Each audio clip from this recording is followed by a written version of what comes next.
Diocese of Caloocan. Bakit natin, Reverend Father Norberto Gagi.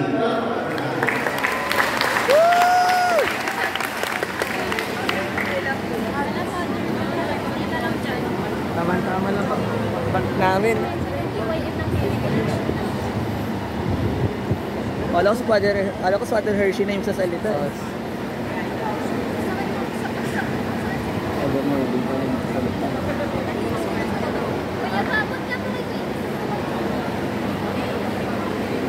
Hello po.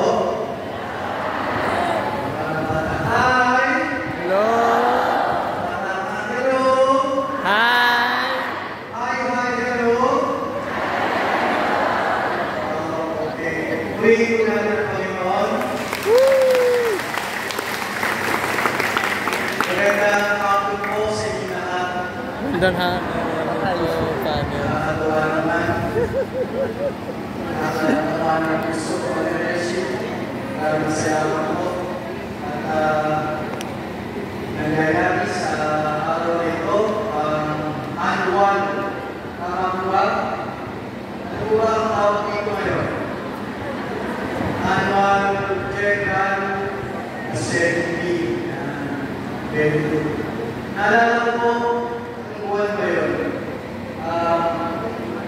Kausap ko yung sa mananari ko. Ano po yun? January. Sa totoo po, kinakamahan ako doon. Mas kinakamahan ko ngayon. Dahil mas maraming ako sa ako ito. At hindi po, pagkailangan ka ng piso mamaya, dahil talagang natutuwa siya at sama-sama tayo kayo papakigat ng ating pagmamahal sa Panginoon. Amen? Amen. Pag-ibig sa kanya kamahal-mahal na Kristo. May mapasahin ko ako na actually ito yung gospel kung saan ay sinabi sa Mateo, sa kanyang Evangelyo, sinabi ni Jesus sa kanyang mga laban, narinig ninyo ang sinabi, mata sa mata. Alam niyo po yun? Ano yung ibig sabihin yun? Tumati ka. Kapag buhay ang gusto nyo ngayon, ayaw, very good. Doon, ganun po yung prinsipyo. Mata sa mata. Sa bibig. Pero, nung tumating ang Panginoon, sabi niya, ngunit ngayon. Doon, ganon, ngayon, ganito. Sinasabi ko sa inyo, huwag ninyo labanan ang masamang tao. Halimbawa, kung may sumampal sa iyo sa kanang pisngi, kaya ko yung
Ilang bang distrito meron sa diocese natin? 4. South, North, West, East. Alam niyo po sa akin na kapitan? Very good. Ngayon, doon sa 4 na distrito, may po ilang ligalya sa diocese natin. Tabing sa May hindi alam ng iba. sa yung mga natin. Hindi alam ng iba. Ilan? Tabing isa. Ilan? 10 po. Ay, sumabra. Pakikinig na? 10 po. 10 ang ligalya natin sa diocese. Dapat alam ko yan. Dapat alam ko. May 10 diocese. Mula sa norte, San Miguel at Maniwa. San Miguel, ligalya ng San Miguel, ligalya ng San Agustin. Ayun, ligalya kayo San Agustin. Pagkatapos susunod sa west, mag-west tayo. Sino na nagka-western district? Immaculate Conception. Immaculate Conception, Paris the Virgin, Ligalya ng Santiago St. James the Apostle. at Yan, ano ba? Ligalya ng Santa Ana at ligalya ng Immaculate Conception. Immaculata. Conception. Patay kayo. Nasubo Ay, kayo ha? So yan is yung ligalya sa Western District. Pobigo. Ngayon, punta tayo dito. Ano dito? Eastern District. Sino naman ang Eastern District? Nasa Mamar. Puris na Ako, ito. hindi alam. Eastern District. Puris. Yun. Ano mga Eastern District? Ligalya na? Ano? Yung sa Del San Monte, Maria. Santa Maria, St. Martin de Porres. Okay. Susunod, ligalya na? San Jose. At Ito tayo dito sa ligalya ng San Martin. St. Martin de Porres. St. Martin of Tours pala Hindi tayo. dapat yung pangalan ng bayan, dapat yung pangalan ng Santo. O, Southern na. Yan yung Southern. Nasa kami yung mga taga-Southern. Southern, dalawa. Ligalya ng San Francisco na. Assisi. At ligalya na San Diego de Alcala. San San Diego de Alcala. Diego. Ialo ka na. Okay, alam niyo po? Mapa ako ng Alam niyo na? Patalaan niyo na po ba? Pag-usap po ako, bye-bye. So yun po yung statuna ng diocese, ng distrito, ng mga ligalya. At sa bawat ligalya, may po mga parokya. May mga parokya. Ngayon, gusto ko sa inyong malalagayan sa usulan ng kanilang ay sentro. Hindi ko alam kung saan na tayo yung sentro na yan. Sentro tayo sa lalo. Anyway, so bawat parokya, bawat ligalya, may parokya. At sa parokya, ang usulan ng panalangin ay tinatawag na sentro. Sentro. Ayun. Dito po sa panalangin ng usulan ng panalangin, tuwiyog na din natin, iyak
annual gathering.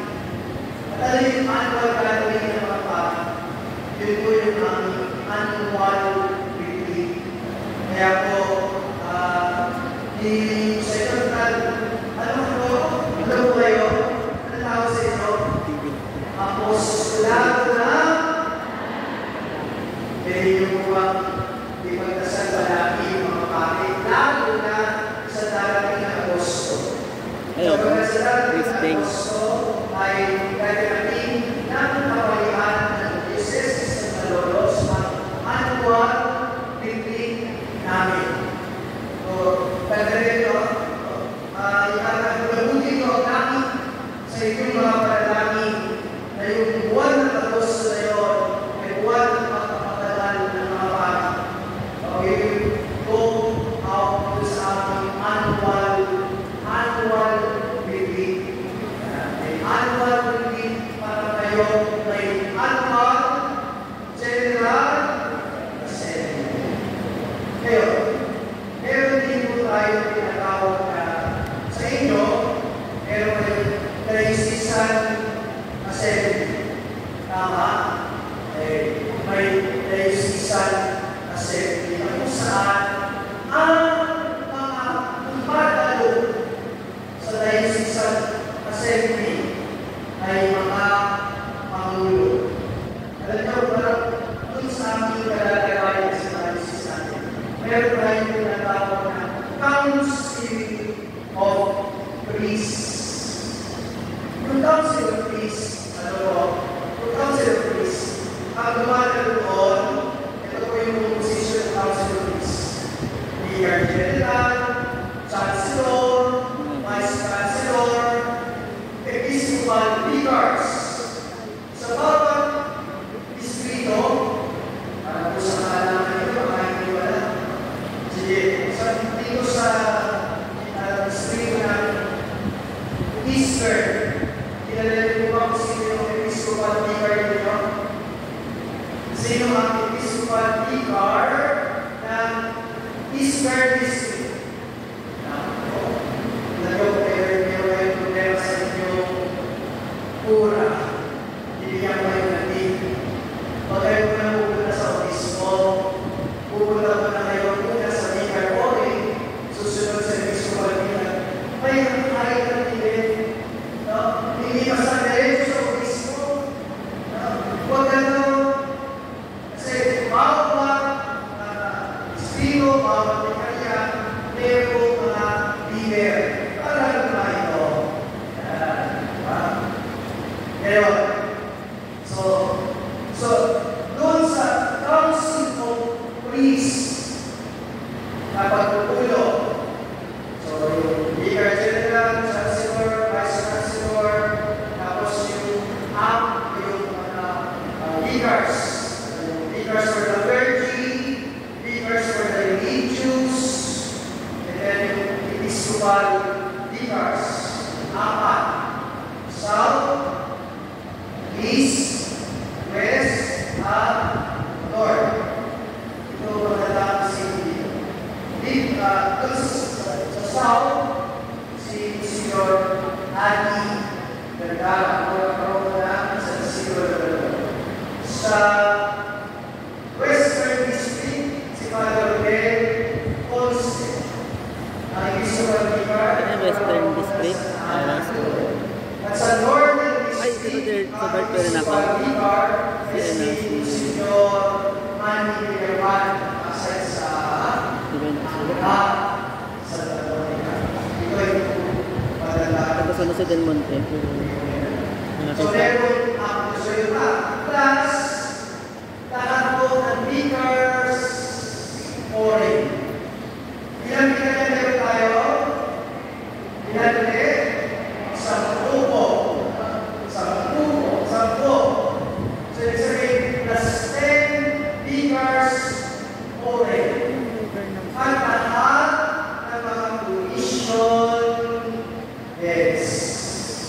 Commission of Liturgy, Commission of Evangelization, Commission of Social Action, Commission on Temporal Goods, Commission on Youth, Commission on Social Media. So, Gulo tayo ah. Ganun din po yung dito sa inyo.